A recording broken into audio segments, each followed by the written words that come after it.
All in Sports Network. We love sports. In his post-game press conference, Kurt Signetti said, and I quote, "We broke their will." You know who said that? You know who said that was the key? I believe it was you, right? I did. I Yeah. said that was, and then people criticized me for that, saying, "Oh, that's how easy it is. Just impose your will."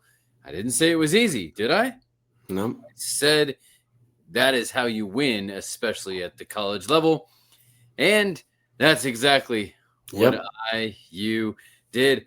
I'm Kevin. This is my son Liam. We're the Unstable Blues. Happy to present All Indiana Sports as part of the All In Sports and Rogue Media Sports Networks. Yep. Welcome back in. Indiana didn't break stride at all from the first pre-conference games. From the run game to the pass game to the defense to special teams. Everything was clicking. Let's discuss as we go all in.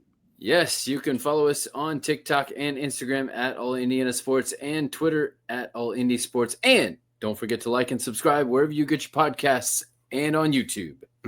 Before we start, I just want to say big shout out to Mendoza. He is now ranked as the top quarterback in college football. He is going number one in a lot of mock drafts. It's early for mock drafts, but still, he's going number one. So I just want to say big congrats because he started off the season not that great, but ever since then, he has been performing amazing. Yes. Before the game, I had this thought. Okay.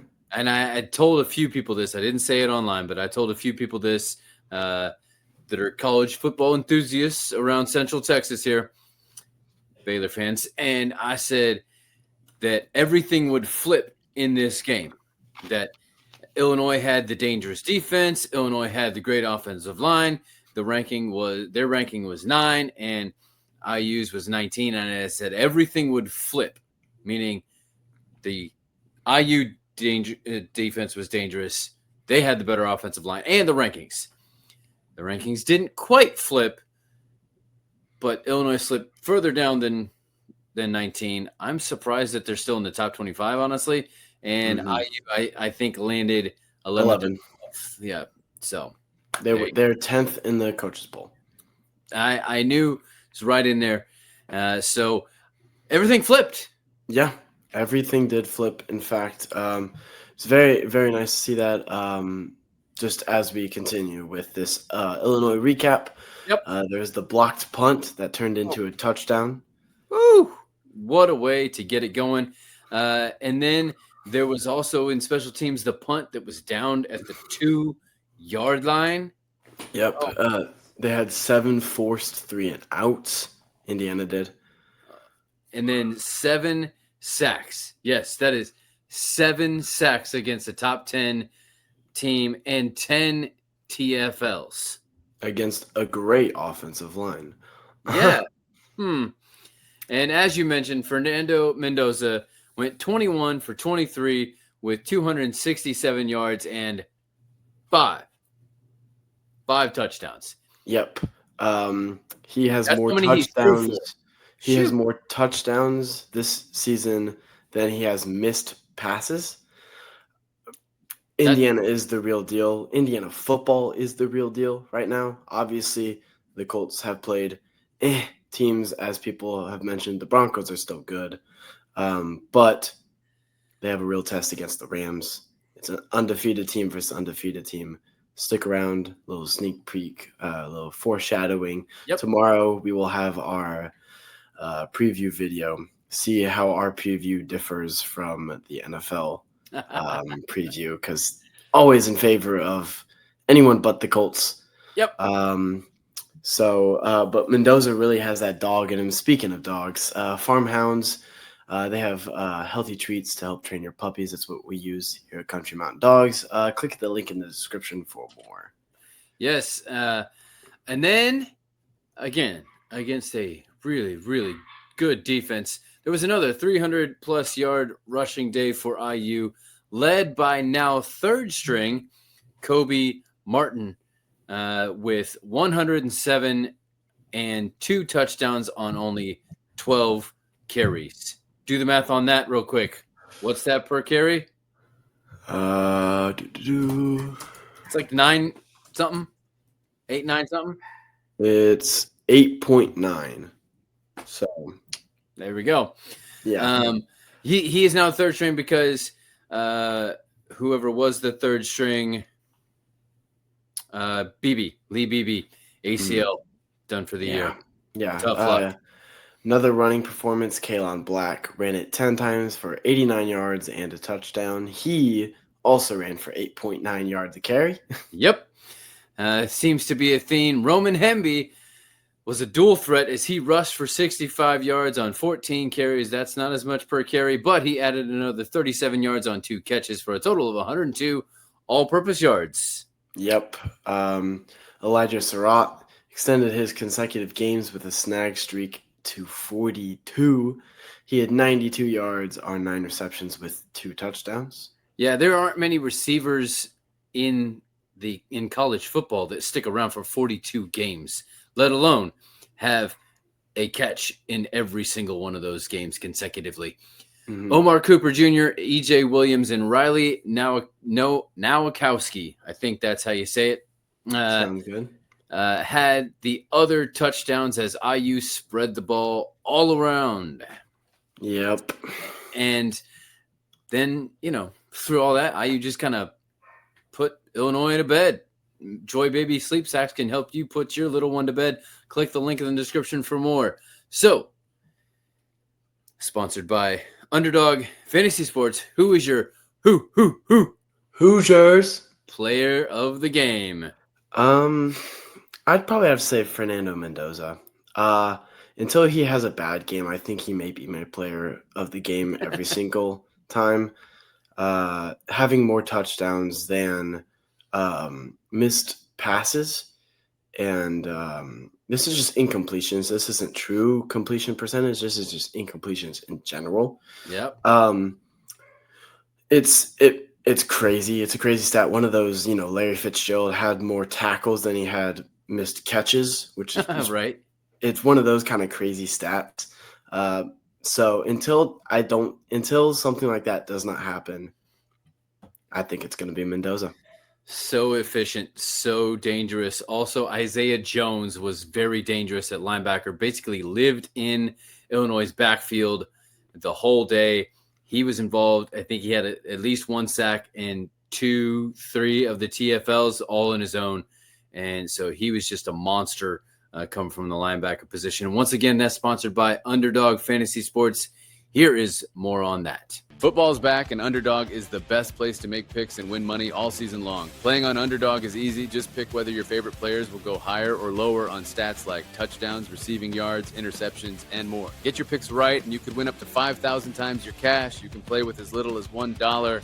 Download the app today and sign up with promo code COLTS to score $50 in bonus funds when you play your first $5. That's promo code COLTS. Millions of fans have already won billions making picks on Underdog. Will you be next? Underdog, make picks, win money.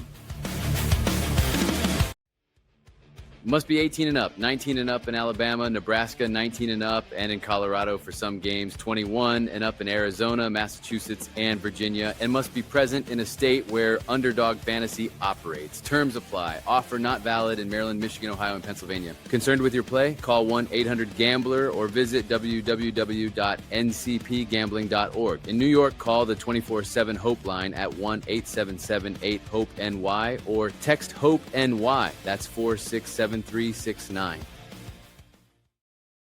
All right, so if you want more on picks, you can check out our Unstable Pick 6 that we did yesterday. We didn't highlight anybody like we were going to. We just got that done real quick. But you can also check out, again, our episode tomorrow. We will choose our player to watch for the Colts game. We don't have anybody here, but I think it sounds like Mendoza is kind of your dude. He's probably going to go higher if he's rated at like two touchdowns. You're going to want to smash that thing. Yeah, I'd say it's a lot more consistent to go for the touchdown than the yards because he could only throw for 100 yards but have 4 touchdowns. Right. So because the rushing attack is so potent. It's explosive. That leads us now to the halftime adjustments time to preview the first road game of the season to Iowa. And I have a question for you before we go into this. I asked your mom, who played at a very high level, this question as well. How much more difficult is it to go on the road to play a game rather than at home? It's very difficult. Just for, a little not sneak peek, but like a little inside info on my Yeah. junior year of football. That was kind of where I peaked football wise. So I tore my ACL later in the season. Whenever I played in a game at home, we were undefeated. So home was very easy to win. All of our fans were there. There was hardly any other fans other than ours. Yep. And on the road, we lost 2 games that I was in. Yep. There was multiple reasons why we lost them, but part of it was being away. There was only one game that we won away, and it was down to the wire. They were up by 20-something points. We ended up having to come back and make several stops, several scores, and all that stuff. So Yep. it's a different atmosphere away that you're not used to whenever you're at home. So it's like almost like at home the fans respect you, but away they're not going to respect your team. So I think it plays a big factor. The other thing that she mentioned is just your whole rhythm of everything is different because you have a consistency that you have at home in your own locker room and a process that's similar. Now you have to add travel time and difference of locker room and rhythm and all these different things that you're just not used to. And so IU has played 4 games at home. This is their first road game, and it's against a fairly stout opponent. So what are the things that you're watching for here in this game against Iowa? Really just 3 things here. Run the ball, keep running the ball. It's worked all year. So just keep doing it. It's going to keep working. Be efficient on offense. Be Mendoza-like. Very little errors. That's what we want around here. It creates less turnovers. And then on the defensive side of the ball, apply pressure. Always apply pressure in some way, whether that be mental pressure, like, okay, they're going to send 6, but then only send 4, or send 6 whenever they're thinking, oh, they're only going to send 4. Gotcha. Simulated pressures and surprise. Gotcha. Win the mind games. I love it. You got to keep that goal in mind. Open goal can help you with a rebounder and goal setup in your yard. Click the link in the description for more on that. Mine has to do with turnovers, as you might imagine. Protect the ball and take the ball. Oh, my goodness. Wow, imagine that. They've been great at it thus far, on both sides of that. Continue that going. I think that I've watched film on Iowa a little bit, and they can be susceptible to those kinds of things. Convert touchdowns in the red zone. This has been a strength of IU, not of the Colts, but we'll talk about that more tomorrow. But that's something that I noticed against IU that Iowa State struggled with. They had to settle for field goals, and it set them back, and they only won by 3 against Iowa at home. And so you got to convert those. And then Mark Gronoski is a sneaky dual threat quarterback for Iowa. And this is something that IU did not do well in their first game against Old Dominion, but then turned around, did very good the next week against Kennesaw State, and have been, as we've said, been improving upon everything that they have struggled with. As you might imagine, a Kurt Signetti team does not struggle for long in one area. It gets corrected. And so you're going to want good run gap discipline for a good amount of time. Gronoski ran for 3 touchdowns against Rutgers last week. Short yardage, the extra man. It's like having that extra man on offense when your quarterback can run like that. So don't let them get down there. Be aware of where he is at all times. attack down the field, the Iowa outside secondary does not seem like it is very great at. Wanted to come up with a fancy term, but it does not seem that they're very great at covering way deep down the field. It seems like they're a little slower, and so I think that can exploit that. And watch special teams. Iowa scored an opening kickoff touchdown last week against Rutgers. They had a big run back at one point off a punt, but then they also did well with some other things. So, but IU has Brady back there, and Brady has broken off quite a few things as well. So, Yep. That leads us now to third and short, the Big Ten update. As we mentioned, Iowa, Rutgers, 10-point win for Iowa. Oregon dominated against Oregon State. Yeah. And then Notre Dame blasted Purdue. Michigan, Nebraska, close one in that one, 30-27 Michigan. USC at home by 2 touchdowns over Michigan State. Maryland, surprisingly, I think, busted out Wisconsin, and then Washington ran it up on Washington State. So who is your underdog biggest loser of the week? Biggest loser. We'll do loser and winner. Everyone kind of, did what I expected them to. Purdue put up more points than I expected, but I'm going to go very specific on this. I think Oregon is the biggest loser because I was actually watching that game because my best friend Isaiah was over. So we were both watching that game because Oregon is his team. But I think at the end of the first quarter, it was 14-7. Oregon was winning by only a touchdown. I expected more from them, more at the gate, which could be foreshadowing against Indiana. Maybe Indiana just needs to come out firing out the gate because Oregon starts slow. All right. So that was my biggest loser. Sounds good. I've got Nebraska. This is supposed to be a tight one. Nebraska's at home. You're supposed to win your home games, especially if you want to be everything that you can be. And Raiola really wants to be Patrick Mahomes, and you can't be Patrick Mahomes if you're going to lose to Michigan. So Nebraska is my biggest loser. Then who is your underdog fantasy sports biggest winner?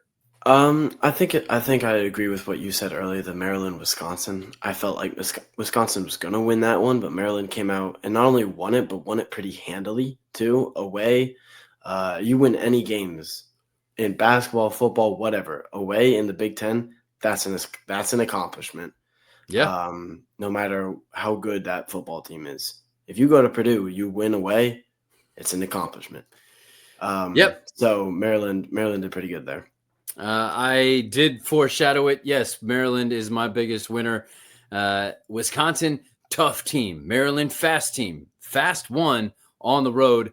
It's easier to win fast this time of year in Wisconsin than it will be later in the season. So Maryland just got the benefit of the schedule, I think, at that point. No, this isn't 6-man. So right, but fast as always work. You got to play when you got to play, and they came to play. So yeah. Well, that's it. That's all that we have for today. We'll be back tomorrow with our preview of the Colts West Coast trip to play the Rams out in L.A. Also, remember to go back and check out our Unstable Pick 6 of this week's NFL slate. Yep. Well, this is Liam. And this is Kevin. Reminding you to stay all Indiana. All in Sports Network. We love sports.